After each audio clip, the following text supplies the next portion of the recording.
Welcome back, y'all. It's your boy Will here with another episode of Real Game Talk, where sports and culture collide to create a conversation. And indeed, we're gonna have a great conversation today. I got my co-host Matt here. Matt, what's going on with you today, my man? What's good, Chief? Man, it's a lucky day here in Dallas, man. I'm about to go get some lotto tickets, lottery, all of the above, man. Everything I got a 1% chance of winning. I'm playing today. Man, we ain't even get into it. Matt feeling good about the little lottery picks and stuff today. So we putting together a podcast episode based off of today's topics and the weekend's topics today as well. We had some announcements out here in Dallas that made national headlines, and so we'll hop right into it. We got today was the NBA draft lottery, in which the teams that didn't make the playoffs were scheduled to determine which teams were going to pick first. The top 5 results end up being Utah Jazz at 5, Charlotte Hornets at 4, Philadelphia 76ers at 3, San Antonio Spurs at 2, and then we have the Dallas Mavericks set to pick at the top pick, which has basically been the Cooper Flagg sweepstakes for the last few months. And so coming off the tumultuous season that the Dallas Mavericks had in the middle of the season where they traded their superstar Luka Doncic over to the Los Angeles Lakers for Anthony Davis, there was some chants and rumblings about getting rid of Nico Harrison, the GM, and we've talked about that on plenty of times on this show. Now the Mavericks were starting to get a little bit of luck in their favor. So, Matt, you tell me how you really feel about Dallas getting that number 1 pick and how you see this going with them going into the summer and the offseason. I mean, it just confirms that everything that big conspiracy people was drumming up about the Lakers. I mean, Silver, whatever, Adam Silver, wanting the Lakers and the NBA losing ratings and needing Luka to be in LA. We get the number 1 pick with a 1.4% chance. We done had a higher percent chance all back from when Shaq and Hardaway and Chris Webber and them was in there together. Even when Glenn Robinson was in the draft, we got Jason Kidd.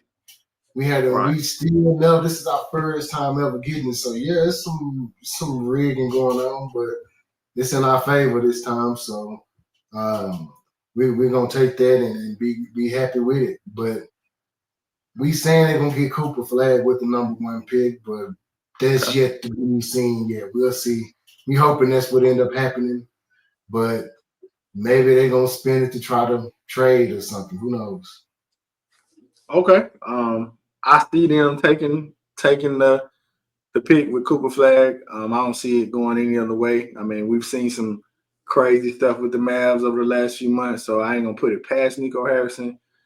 But this kind of fits the Mavs MO for me. It's the guy, the Duke. It's the overseas cats. It's the they had one for 20 years, then they had another one for the last few years, and then they're gonna get another guy to come in and kind of replace that with the fan base. So hopefully this drives. And the Mavs have been calling me every day to see if I want to continue with my pursuit of season tickets. They didn't send me 2 or 3 emails, and they have called a few times actually, and I have been screening the call because I was really like, I don't know if I want to move forward with them season tickets. Plus, I want to see what it would be to get a media pass as well. So I've been kind of holding out. But at the same time, I haven't been interested. I wasn't interested in the Dallas Mavericks next year because they was going to be without Kyrie Irving. Of course, you got Anthony Davis. Of course, we still got our guy, Daniel Gafford, who came on the show and did a great job as being our guest. He's coming into the last year of his contract. And so I kind of wanted to see what direction the team was going to go before I just put up an investment of season tickets. I could still go to games here and there versus actually being a season ticket holder. But getting the number one pick, it made me rethink my position on if I wanted to buy those tickets. And so it made me think long term and things as well. I know PJ Washington is also coming into the last year of his deal. And so if you had a healthy Kyrie Irving, the projected starting lineup would be Kyrie Irving, Klay Thompson, Cooper Flagg, Anthony Davis, interchange Derek Lively and Daniel Gafford, which would be a solid pick. A solid lineup. However, we know Kyrie is going to be out for the majority of the season. We got PJ Washington hanging in the balance. I don't know if they would just give Cooper Flagg that starting 3 spot over PJ Washington. And I want to see what they're going to do with Daniel Gafford's 1 year expiring contract going into the season as well as the offseason. Draft time is normally when teams make a lot of good picks as far as trades. You can see some player movement being made with that. And so I'm going to take a look. I want to see how it's going to go. But as of right now, things could be trending up with them in the right direction. We'll see how Nico handles it. But he's been known to make some big mistakes. Probably one of the worst mistakes someone could make in a long time. So we'll see how that goes. But as far as the remaining of the draft lottery, San Antonio got the number 2 pick. Right now they have some pieces that they've been putting together. They got De'Aaron Fox at their point guard position. They have the rookie of the year, Stephen Castle.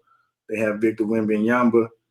And then they would have had the number 2 pick. And if they hold it, you could draft Dylan Harper, Ace Bailey, somebody you could add to that mix as well, or they could package that for a superstar. It was also announced that Giannis Antetokounmpo was looking for a way out of Milwaukee.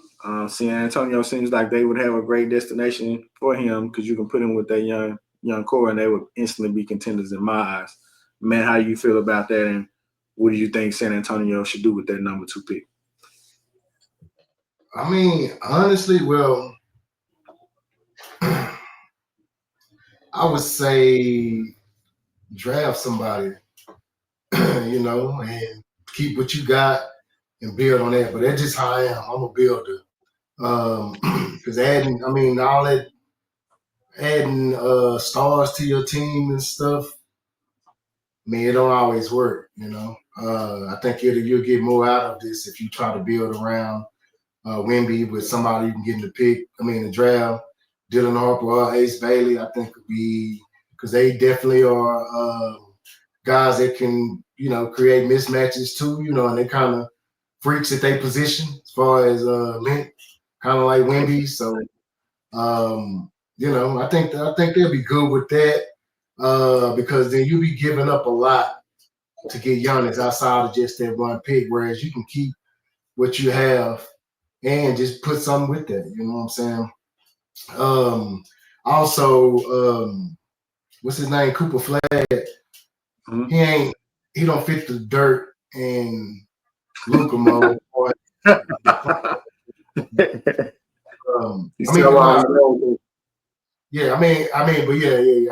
fit the mold as far as what Mavericks use, the type of people Mavericks usually draft, as far as just period. But outside of a few, especially back in the 90s, when we was getting Cherokee Parks and Lauren Meyer. But them dudes, and ironically, Cherokee Parks went to Duke too. But yeah, we definitely getting some. If we get him and draft him, then that'll be like 3 Duke dudes on the team that we got. So Lively and Kyrie, and you add him in the mix with them too. I can see it coming together. A lot of luck came in on that as well. And it makes me think there's a bigger picture in play, man, because ain't no way you traded Luka away and then you end up with the number 1 pick after having a 1.8.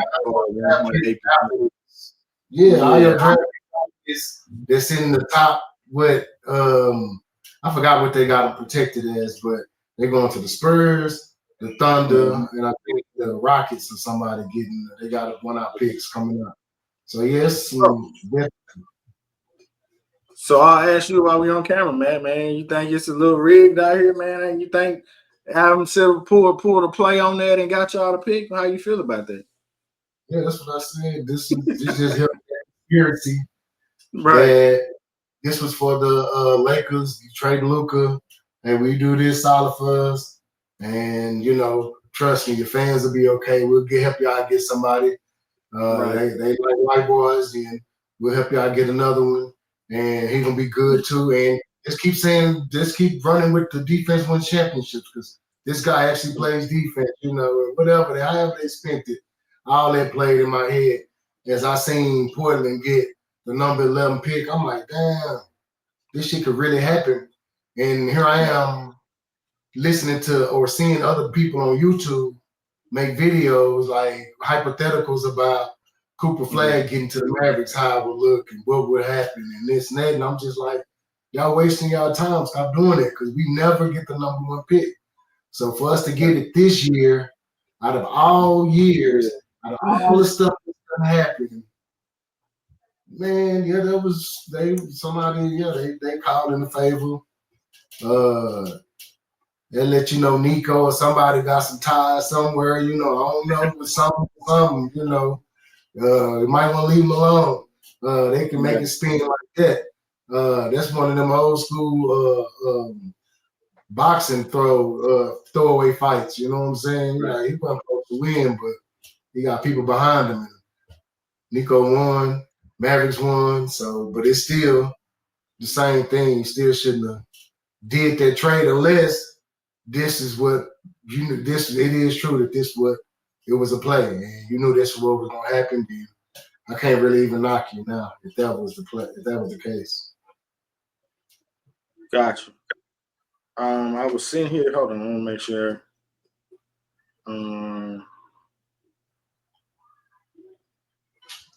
So I'm sitting here seeing. I thought he was. I knew he was.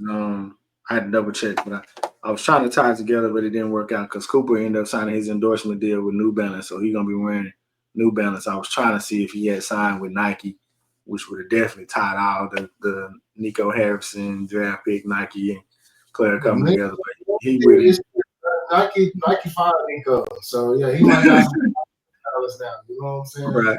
I got you. So yeah, he ended up being a New Balance. But yeah, okay, I can agree. There's something there. We'll see how it goes. Like I said, that to the public, it may seem a little rigged. That seemed like a bigger play, and I wouldn't 99% say or 100% say that it wasn't a play there. So I can agree with you on that one because they never get the number 1 pick, and it fits the mold. It's been a crazy season, so it got even crazier today for Dallas, and I'll leave it at that as we go into the draft to see how the remaining for the NBA. No, for sure. Okay. All right, we'll transition over to the current NBA. After that, the NBA playoffs follow the NBA draft lottery. Right now, we got a couple series that have been battling it out, and some surprising series as well. We got in the Eastern Conference, we got Indiana being up 3-1 over the Cleveland Cavaliers. We also have at this current moment, we have the New York Knicks being 2-1 with the Boston Celtics. However, the Knicks are losing this game 4 at home, and if they do lose, the series will be tied 2-2 going back to Boston, with Boston having home court advantage at that time. Moving over to the West, tonight's game is Golden State and Minnesota, with Minnesota being up 2-1, and the Golden State Warriors missing Steph Curry. And last time we did a show, I couldn't pick which team, but a lot has transpired since we did a show. And then over in the other Western Conference matchup, we got Oklahoma City and Denver, in which that series is now tied 2-2 as well. So, Matt, we'll start with the East. Are you shocked that the Indiana Pacers are up 3-1 on the Cleveland Cavaliers? Didn't I pick them? Yeah, I'm like, what's the school shot? You shot. Pick them. So okay. No. Do you think are you shocked at the way it's going? Are you shocked that they up 3-1? Like, it ain't even been a competitive series, to be honest with you. It's been not with the injuries that they got. No, I'm not. Nah. I mean, but I picked them even before really knowing that was gonna be something substantial. But I'm not surprised at that. I'm not surprised that the Knicks was able to jump up. I still think they're gonna win this series. The Nuggets, we on the East, but yeah, I still think the Knicks are gonna beat the Celtics. I mean, the Celtics up, but it's gonna be a 7-game series that I think the Knicks are gonna win. And the Pacers, and whoever come out of that, I think the Pacers gonna beat them. I think the Pacers gonna be the one, out of the Eastern Conference. Just to the finals, the Pacers going to the finals. That's what you got. Man, okay. I forgot you a Rick Carlisle Dallas ties, man, because ain't no way I'm picking the Pacers, man. They absolutely. I believe in his coaching, especially in the playoffs. Okay. And I know how when he got a team that he liked, how he set up the regular season, playing different rotations in and out, trying to find the right mix and match just for the playoffs. He like a Greg Popovich Jr. almost, but almost on that same level. But he one of the few dudes that I done seen match wits with Greg Popovich, and he had a lesser team, and they still took them boys 6 or 7 games.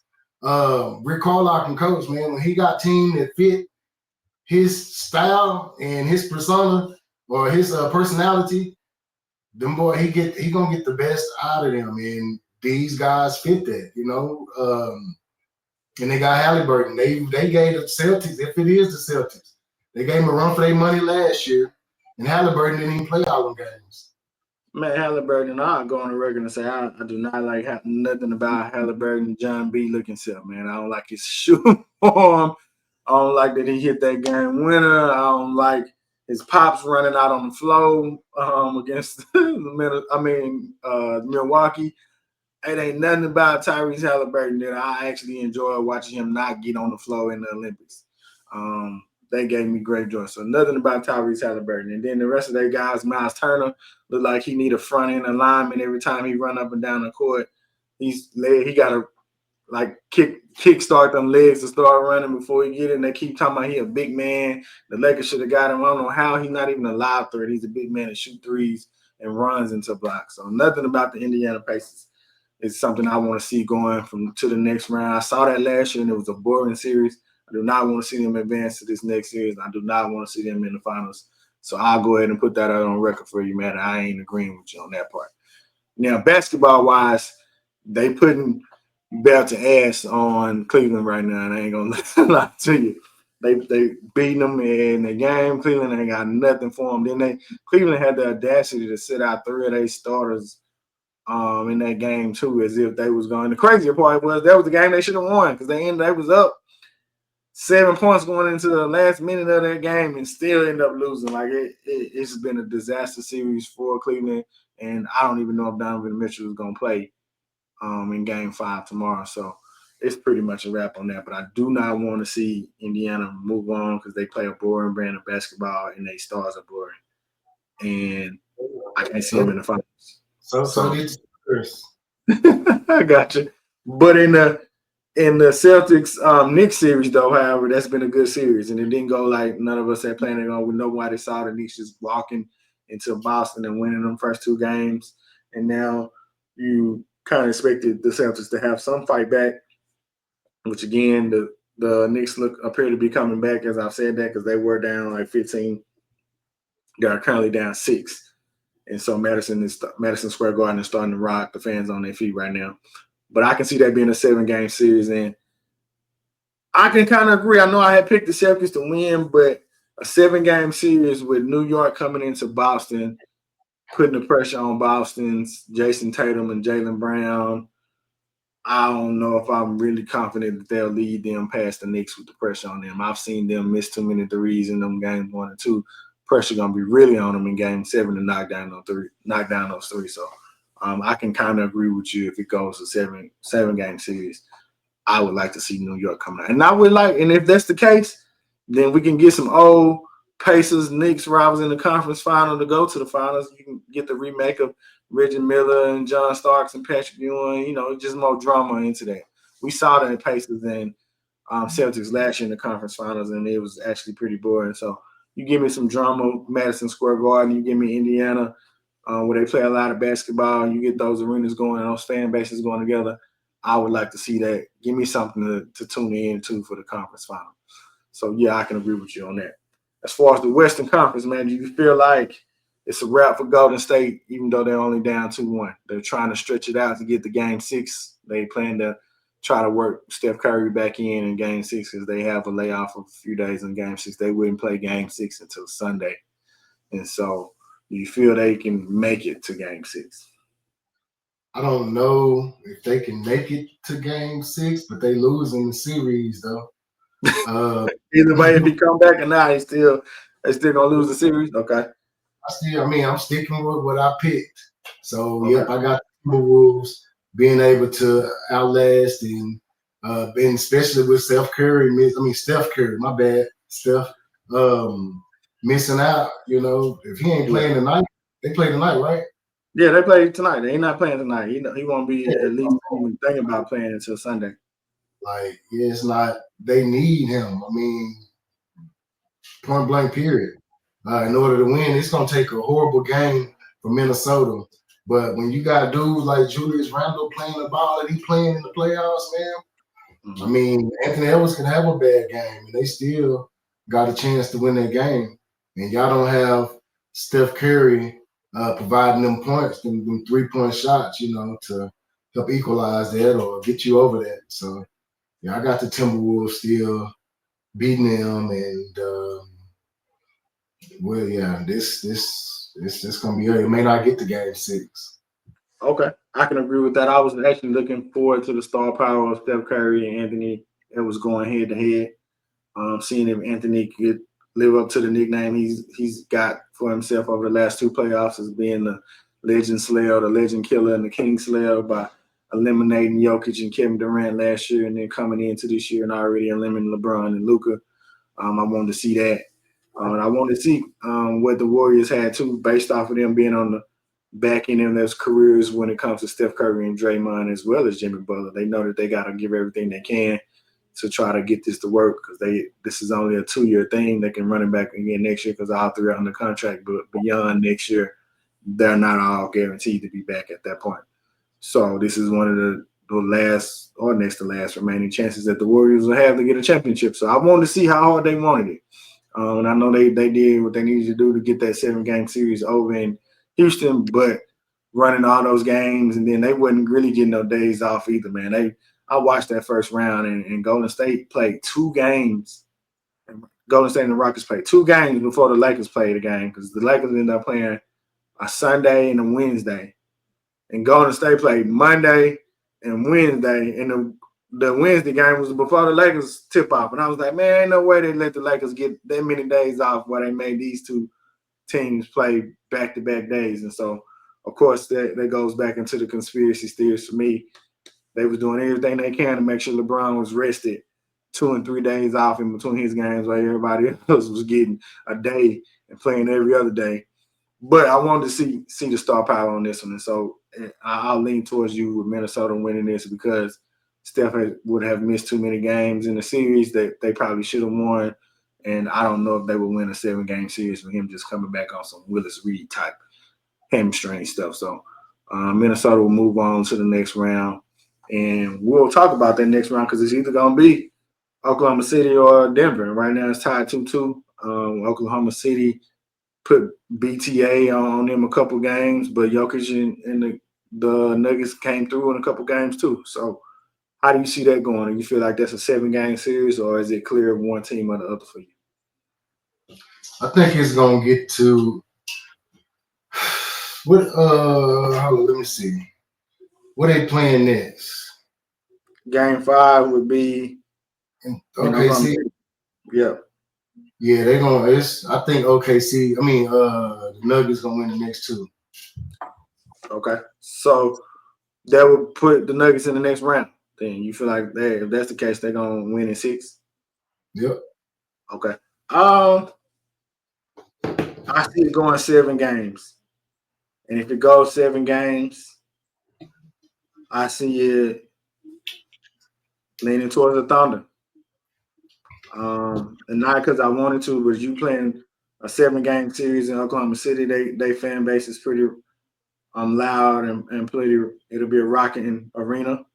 The Nuggets, they seem sluggish right now. Every game there's a player for the Nuggets that's having a bad game. Like they haven't had a consistent good game from all their players at the same time. So you get a game from Michael Porter Jr., you get a game from Aaron Gordon, you get a game from Jamal Murray, and Jokic has still yet to have a good game in the series. So right now, I haven't saw them put a good game together, even though they have 2 wins.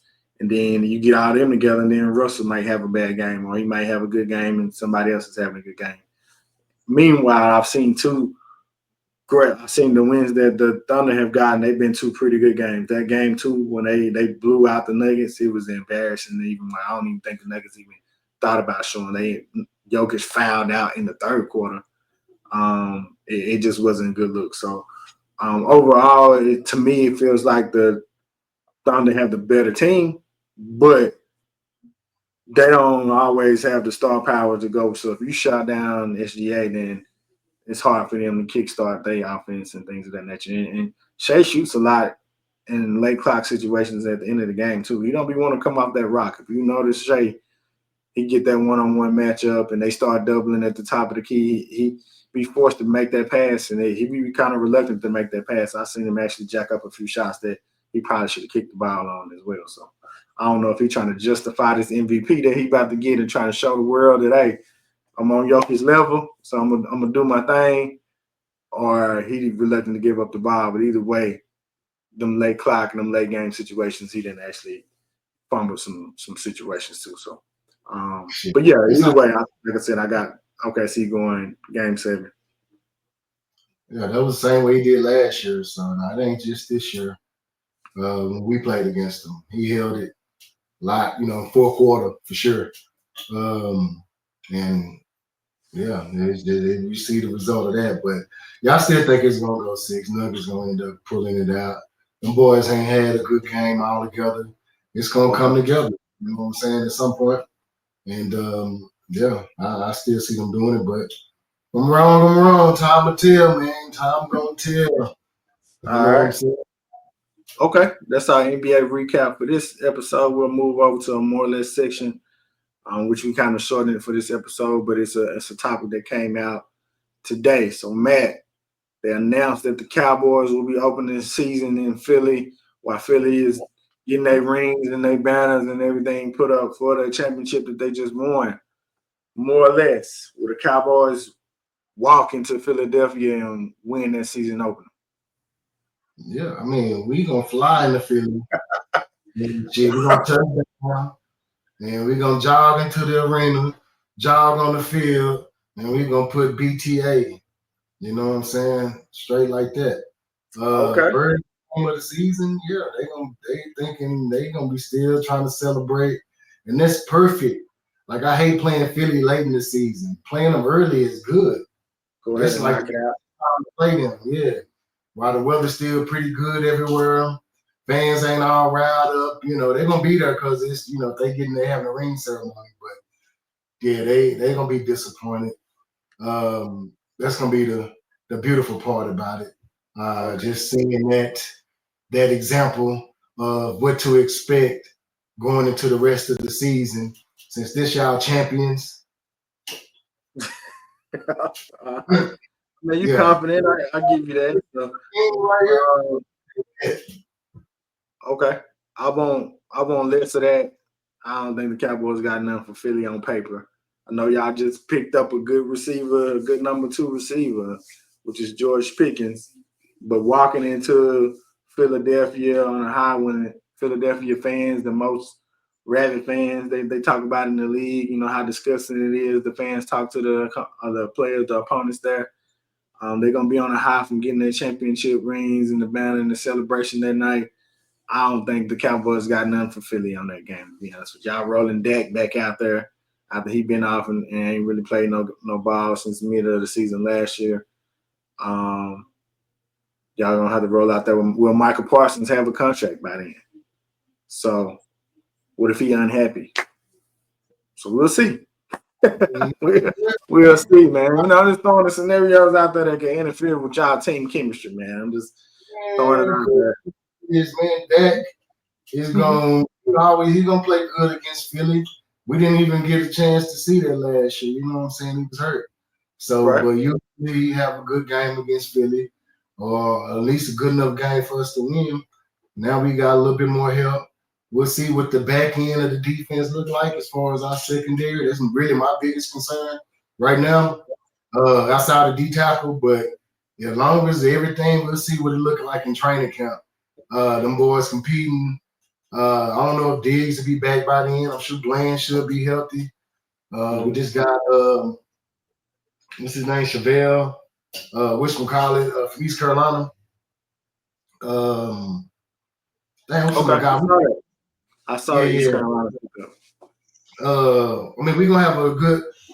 We got Khalil Aline coming in from Buffalo, so it's gonna be a good little competition in cornerback. But I just don't know. I think Malik Hooker's still on the team. So yeah, I just want to see what we look like on the back end. But either way, I still see us beating Philly. Michael Parsons, Hill, everything. Everybody always worried about is the Cowboys gonna get this taken care of, and they always get it taken care of before the season. Outside of that, Emmitt Smith. What about how you feel about them picking up George Pickens and adding him as a number 2 on the opposite side of CeeDee Lamb, giving Dak another weapon on the perimeter? I mean, I agree with him with what he said. He don't have to be number 2. Get it to whoever get open first.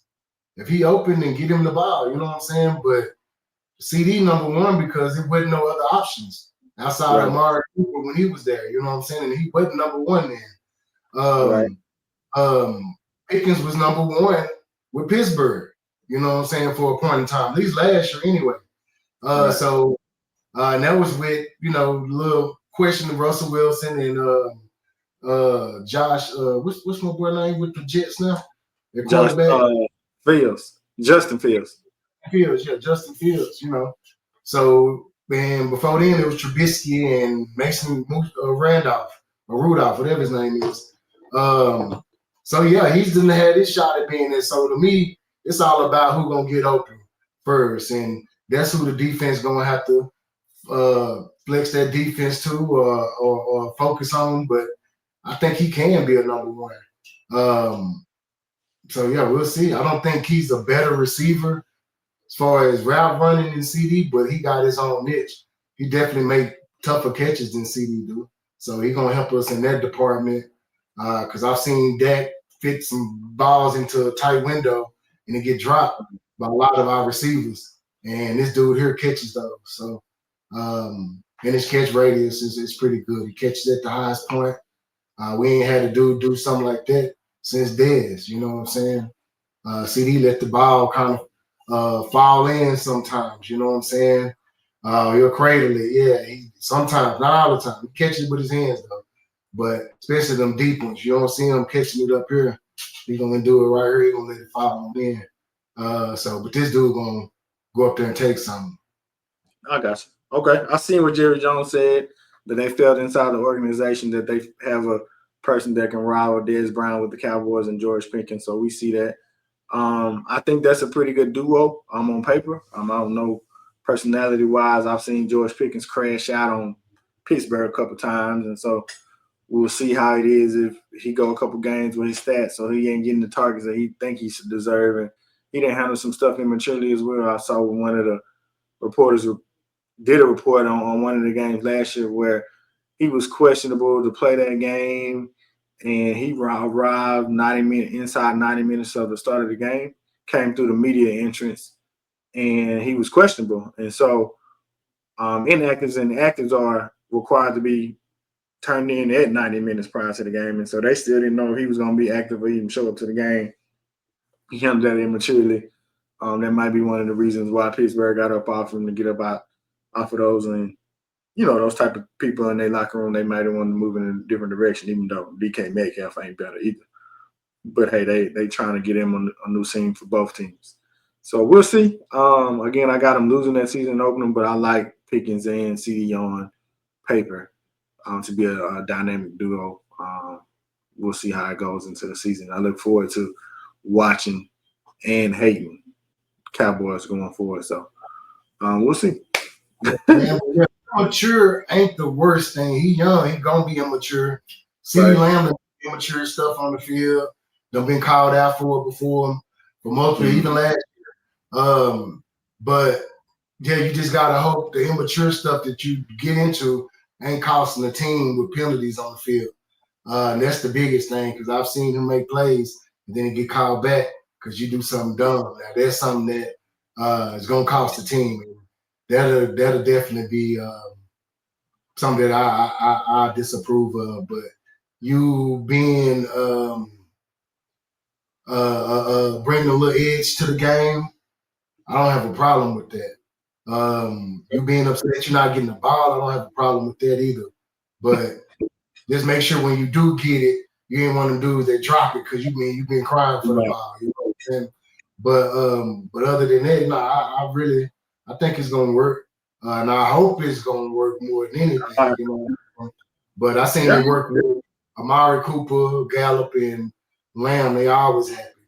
So we can do it again. I got you. We ain't gonna call him the crash out king yet. We'll see if he have any crash out episodes with the Cowboys again. Our publicity is good publicity, according to Jerry Jones. He might like a little crash out situation because he did bring in some crash out receivers. T.O. Not a receiver. He had the little crash out situation with Greg Hardy at the time. So we'll see. Like I said, I keep up with him, but like I said, I enjoy hating on him too. So anything that I can pull out negative, I'm gonna make sure I find it and bring it up to you, my guy, see what you justify. We'll go from there. But either way, that's pretty much what we had on topics today. Those are some major topics. Those are sports that happened around Dallas over the last couple of days. Again, with the Mavs getting the number 1 pick, the announcement of the Cowboys being a season opener, George Pickens getting traded to the Cowboys as well, and then we gave you guys a recap of the second round of the playoffs so far. Matt, is there anything else you want to add to this episode? Yeah, I want to know, what do y'all think, man? Do you think this was a rigged NBA lottery? Do you think that this was a good pickup for the Cowboys with George Pickens? Well, let me go back to the Mavericks. Do you think the Mavericks are going to draft Cooper Flagg? If not, who do you think they should draft? What about George Pickens with the Cowboys? And do you agree with me that we're going to whoop their ass come season once the season start, game 1? That's all I got. Just want to make sure y'all hit that like button and show some love. Definitely hit the like button, hit the subscribe button, as we got some episodes planned within the next few weeks that are going to be major again. I look forward to actually getting back in studio doing a live episode again too. So that's on the horizon coming up within the next few weeks. If you've been rocking with us, we appreciate you guys. Again, this is Real Game Talk, where sports and culture collide to give conversation. We gave you guys the conversation that's in the streets for today. We look forward to the next episode. Salute to you guys. Y'all have a good one. Yes, sir.